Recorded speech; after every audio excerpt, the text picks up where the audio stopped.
vedare tinokugamuchirai zvekare kune chimwe chirongwa pano paZim Facebook Secrets and Confessions. Tadzoka zvekare nemamwe mamessages. Regai tibva tapinda mumamessages atadzoka takakubatirai. Hanzi, hello mukomanashi, please vigai chitupa changu. Mukomanashi, inini ndatambura mushure mekunge ndabata urombwa uhu hwandakabata ndo wakazoita kuti ndinge ndichiuraya mudzimai wangu. Zvinhu izvi zvava nemakore 10, zvakaitika makore 10 adarika, asi kubva zvandamuuraya mudzimai wangu ndine 10 years ndisingakwanise kurara. Kana ndikati ndinoda kurara, kutoti nditi ndarara ndinenge ndakagara pacheya. Ndikada kungonorara pabed ndinobva ndatanga kubayiwa. Pabed panenge pakazara minzwa, handitombokwanise kuti ndinge ndichirara. Handina musi wandakamborara pamakore ose awa kubva zvandakatanga kubata mishonga iyi. Kunze kunototi kuedze ndakangoti bwai, mazimari ndinawo. Ndambozama kuti ndinge ndichinwa mapiritsi akasiyana-siyana aya ekuti ndinge ndichibatwa nehope, asi wangu zvakangooma. Ndiri murume ane makore 38, ndainge ndakaroora, asi mushure mekuona kuti upenyu hwainge waoma ende ndainge ndava kutadza kuti ndinge ndichichengeta mhuri yangu. Apa mudzimai wangu panguva yacho ainge aine pamuviri, ende zvinhu zvakabva zvawedzera kundiomera. Ndakabva ndanopiwa mishonga yeurombwa, asi ndakanzi ndinofanira kuuraya mudzimai wangu nemwana uyo waainge akatakura. Ndakati ndapiwa mishonga iya ndikabva ndazopfuudza mudzimai wangu zvose nemwana waainge akatakura nashi, asi zvinhu zvacho zvakabva zvatotanga kundiipira kubva musi wakavigwa mudzimai wangu, nekuti takati tichangobva kunoviga mudzimai wangu, mukadzi wangu ndainge ndaimuona akamira kumberi kwangu, asi inini ndaingoti maybe sezvo ndiri munhu ainge arasikirwa nemudzimai nemwana panguva imwe chete, maybe ndainge ndichingofunga mudzimai wangu. Vanhu vakati vapararira, ndakabva ndasara ndiri ndega pamba. But mukomanashi, ndakatanga kunzwa mubathroom muchiita kunge mainge muchigezwa. Ndakati ndichinotarisa mubath, ndakabva ndaona kuti mainge makatota, zvichiratidza kuti pane munhu ainge abva mukugeza, asi mainge musina munhu. Ndakati ndichinopinda mumba yekurarira, ndakabva ndanzwa kuti mainge muchinhuhwirira mafuta aya ainge achizorwa nemudzimai wangu paainge achiri mupenyu. Kwakazoti kwadoka ndikati regedzai ndizame kumborara. Ndakabva ndaona kuti pamubhedha painge pakaiswa minzwa yemuti uya wemupangara. Minzwa iyoyo yainge yakazara pamubhedha pose. Ndaiti kana ndikamanikidza kuti ndinge ndichida kurara, ndainzwa kubayiwa neminzwa iyoyo. Ndo zvandinoita kunyange nhasi. Kana ndikada kumanikidza kuti ndinge ndichirara, edha ndarara pafloor kana kuti pai kana kuti mumotikari, handikwanise kuti ndinge ndichirara. Ndinobva ndatanga kunzwa kuti ndinenge ndichibayiwa. Kuti nditi ndazorora hunge ndagara pacheya. Ndikangogara pacheya, kakubayiwa kose kanobva kanyarara. Ndainzwa kuti mumba mandainge ndiri ndinenge ndiine munhu. Kunyange nanhasi ndinogara ndichingonzwa presence every time kuti pasaidi pangu pane munhu anenge aripo 24 hours. Handina kana zororo.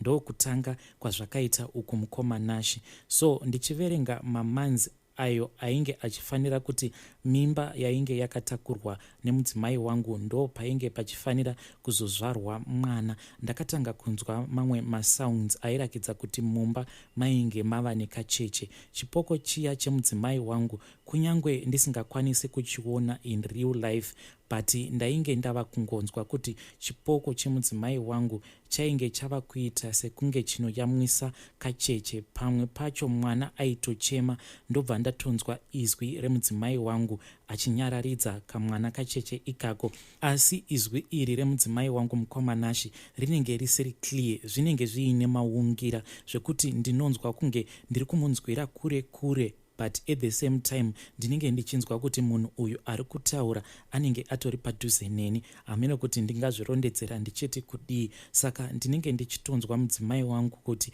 anenge achitonyararidza kamwana kacheche. Now mwana uyu anorakidza kuti ari kukura, nekuti dzimwe nguva ndinotonzwa mudzimai wangu achitaura nemwana uyu, ende mwana iyeye anenge achipindura. Pane umwe musi pandakazonzwa kamwana aka kachitaura naamai, vaingotaura nemazwi iwawo anenge aine maungira. Ndakangonzwa izwi rairakidza kuti ndere mwana mudiki richiti, nhai mama, kochiko chakakonzeresa kuti ivo baba vange vachizotiuraya?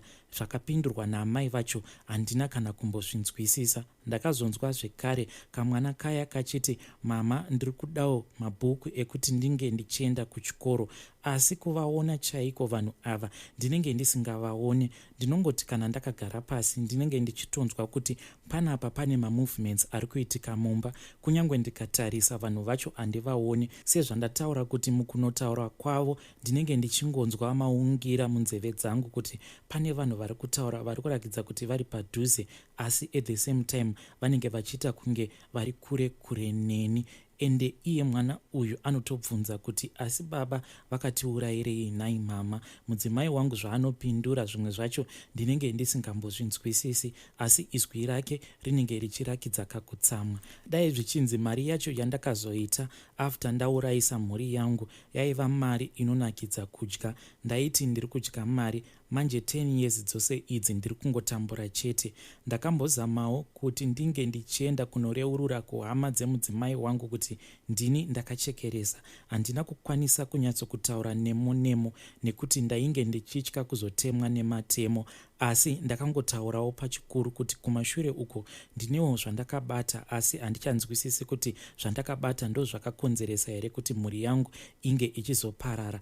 Ini ndaifungidzira kuti ivo vachazosvikawo pakundibvunza kana kuti ngatifambei, nekuti ndiri kutotsvakawo rubatsiro. Saka ivo pandakavaudza havana kana kumbondipindura, vakangotiti aho, zvose zvawataura tazvinzwa, aiwa zvichanaka, Mwari ndo vanoziva. Saka ndakabva ndangodzoka kumba kwangu ndisinganzwisise kuti saka minduro yacho yavainge vandipa yekuti Mwari ndo vanoziva zvinoreva kuti vachazofamba neni here, nekuti kune kumwe kwandakambofamba ndichinosvika ikoko ndakabva ndanzi kuti zvinhu zvako zvinge zvichisunungurwa hazvinetsi, asi zvinoda munhu weukama. Munhu ane ukama nemudzimai wako ndiye munhu anokwanisa kukusunungura. Munhu iyeye anenge aine ukama nemudzimai wako, kungotaura chete tiri muno mudare kuti iwewe akuregerera, mweya wemudzimai wako unobva watosununguka, wobva waenda kunozorora. Saka kuti ndinge ndichidzokera kuhama dzemudzimai wangu ndinonzwa ndichipindwa nemweya wekutya, nekuti vamwe vana vandainge ndakaita nemudzimai wangu ndainge ndakachengetesa kuna sisi vake. Saka ndakazongonzwa ivo vachiti, bamunini, ndinokumbira kuti munge muchiuya kuzotora mwana, nekuti ndakanzi nana mukoma hazviite kuti tirambe takangokuchengeterai vana iyo hama yedu isisipo. Saka vakazongoita zvekundiramwira mwana iyeye. Nawo kuti ndinge ndichidzokera kwavari ndo zviri kukonzeresa kuti ndinge ndichitya. Ndiri kutya kuti maybe ivo mukufamba pane zvavakazotobata kuti pane zvandiri kushandisa. Kana dziri hama dzangu, ndine mhiko dzandakaitiswa pacho pandainge ndichigezeswa nemishonga iyoyo yacho inoita kuti ndinge ndichibata mari. Ndakanzi hama dzangu kana ndikangonozvifumura kuhama dzangu ndinokwanisa kungodonhera pasi ndobva ndatofa, nekuti mukunogadzirwa pane zvakazoitwa pandiri zvinokonzeresa kuti kana ndikangozvifumura kuhama dzangu neniwo ndobva ndatofa. Veduwe, ndambozama kuti ndinge ndichifamba ndiri ndega ndichizama kurasirira zvinhu izvi, asi kwese kwandinoenda hakuna anoda kugamuchira zvinhu izvi, nekuti vamwe vanoti mhiko dzacho dzakaitwa pandiri dzinonetsa kuti dzinge dzichisunungurwa kana pasina hama dzemudzimai wangu. Kana mukandiona ndichifamba apa munoti hevano vanhu vagere murugare, asi ndiri muchoto chaimo. Kuchipatara ndakatombozama kuti ndinge ndichienda ndichifungidzira kuti maybe ndava kutobatanidzirwa kuti pfungwa dzangu hadzichanyatso zvakanaka, asi pandakaendawo kuchipatara kunotariswawo pfungwa ndakabva ndanzi zvinhu zvese zviri right, but pane zvinoitika mupfungwa dzangu, zvimwe zvacho handitombokwanise kuzvitaura. Iyi ndo nyaya yangu, mukoma Nashi. Vedare, that was a message yakauya as a WhatsApp voice note rakabva kuna mukoma vedu. Zvakangooma hazvo vedu we, ngatitaurei navo mucomment section, asi dzimwe nguva kungonoreurura I think chinhu chakanaka. asi hei zvinotyisa, hanzi ndikareurura ndinobva ndatodonhera pasi ndobva ndatofa. Regai tibva taenda panyaya yedu inotevera. Hanzi Elon Nashi, please post my story as hidden identity. Ndiisirewo nyaya yangu kuvateereri venyu ndiwanewo zano pamwe chete nerubatsiro kuti mwana wangu angabatsirikanawo sei mukushandiswa kwose kwaanoitwa usiku. Basi mwana uyu ibofu asi anongoona manheru chete.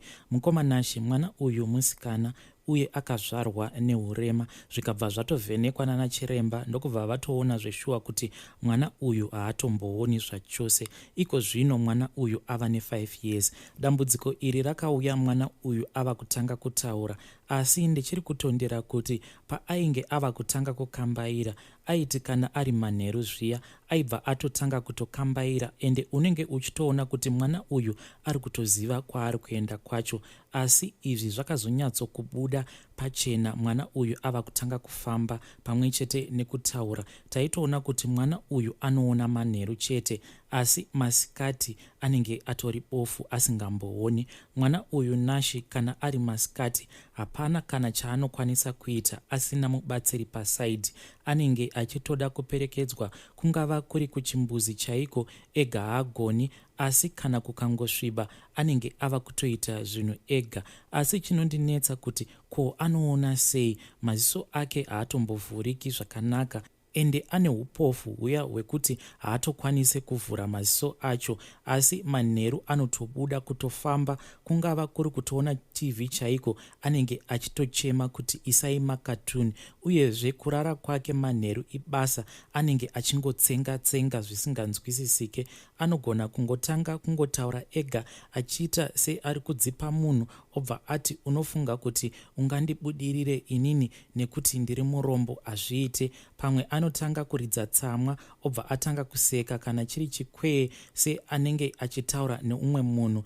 Kana chaari kuona hatitombonzwisise kuti anenge achiona chii, asi dzinongoti dzikati 4 am, nguva dzikangoti 4 am anobva atodzokera muupofu hwake. Zvinhu izvozvo semhuri zvatishungurudza mukoma Nashi. Ndakamboedza kumubvunza kuti unoonei, iye akati ndinenge ndichitamba hangu nenyoka yangu manheru ega ega, asi zvimwe zvaanotaura hazvizonzwisisike nekuti achiri mwana mudiki, because now ane 5 years. Hapana kana chinombozivikanwa, asi nyoka iyi nyoka ndiyo yaanogara achingotaura. Ukamubvunza kuti saka nyoka yako iyoyo yaunotamba nayo usiku inoenda kupi masikati, iye anobva ati hamuzivi here kuti inoenda nagogo kure kure uko. Ukamuti saka kana usingarari manheru paya unenge uchiitei, anobva ati tinenge tichirova vanhu kana gogo, imimi takambokurovai hedu nagogo. So Nashi, kuti unge uchizvinzwisisa zvinhu zvacho zvinonetsa, kuti uzive kuti gogo vacho vanenge vachirehwa ndevapi zvinonetsa zvekare, because mwana uyu achiri mudiki. Ndakamboedza kuti tinge tichifamba, asi mbuya vacho vari kurehwa nemwana uyu hatisi kukwanisa kuti tinge tichivabata, asi zvinonzi mwana uyu ari kushandiswa usiku hwega hwega, uye ane nyoka yaakapiwa inomubetsera mumabasa iwawawa euroyi. Nashi, ndibatsireiwo nekuti mwana uyu achiri mudiki, kuti ndinge ndichibata wacho anova anoshandisa mwana wangu ndiye wandiri kuda kungoziva, uye aitewo munhu kwaye. Hongu ndinozviziva kuti ane urema hwaainawo. Ko zvekuzoona usiku, ko zviri kubva kupi? Zvinoitikawo here izvozvo kuti munhu anoona usiku chete asi masikati anobva adzokera mukuita bofu? Please assist me, I am so depressed. Vedare ndo meseji yandakatumidzirwa ichibva kuna Haidia. Zvakangooma hazvo vedwe. Kana muchida kuvapa maadvices, either munokwanisa kunyora mucomment section kana kuti munouya kuinbox kwangu ndobva ndaforwarda mamessages enyu. Regai tibva taenda panyaya yedu inotevera. Nyaya yedu inotevera yakamira sekudai. Hanzi, hai mukoma, please post for me as Haidi. Ndinodawo kureurura kuti kutadza kuchengeta mwana wangu hakusi kusada kwete, asi chakaitika ndechekuti pandakasangana naamai vake nguva yacho ndainge ndiri salesman, saka ndaifamba nemotikari dzainge dzakasiyana siyana, asi motikari idzi dzainge dzisiri dzangu. Our company yainge ichishandidzana neimwe company iyo yainge ichiita zvefinancing, saka inini ndaifamba nemotikari idzodzo. but motikari dzandaifamba nadzo dzainge dziine branding. Saka pandakazosangana nababy mom ava vakangoonawo ndichingochinjanisa marange rover nedzimwe motikari, and she thought kuti inini I am in her league since ivo vari filthy rich kufamily kwavo kwavanobva. We used to go kumahotels claiming kuti inini I had shares in the hospitality industry, saka I didn't have a home as such. Apa ndainge ndiine kadhi rekukampani because as a traveling sales manager I had to be booked but muma guest house, but I had found a loophole yekuti ndaikwanisa kubhuka ma5-star hotels, but it was against company policy. There was a time yekuti ndakazotoendeswa kunyange kuchurch kwa baby mom, ndikabva ndatotanga kupiwa respect since I had this image yandainge ndichiportraya yekuti ndainge ndiri mbinga. But baby mom vakabva vati vazoenda kuma-cousins avo where she is now. I then got fired. She is overseas and she was pregnant. Mukomanashi, now I have a 2-year baby boy and it pains me a lot. Each and every time baby mom pavanoti, iwewe you are neglecting your own blood. But Mukoma, I am not neglecting my own blood because I have fallen from grace kusvika pakutengesa masaga pamabhazi anoenda kuzimu. Ndinombofunga kuudza baby mom, but their family is too powerful. I am afraid kuti kana ndikamuudza zvese zvakaitika kuti ndainge ndichimunyepera, what will happen to me? Pamwe vanokwanisa kuzondinyudza vachiti ndakatambisa mwana wavo. Vedare ndo message yandatumidzirwa namukoma vedu. Zvakangoma hazvo, hanzi baby mom a family is too powerful. Ndinotya kuti ndinge ndichimuudza chokwadi. Zvakangoma hazvo vedu we, please ngativapei advice mu comment section.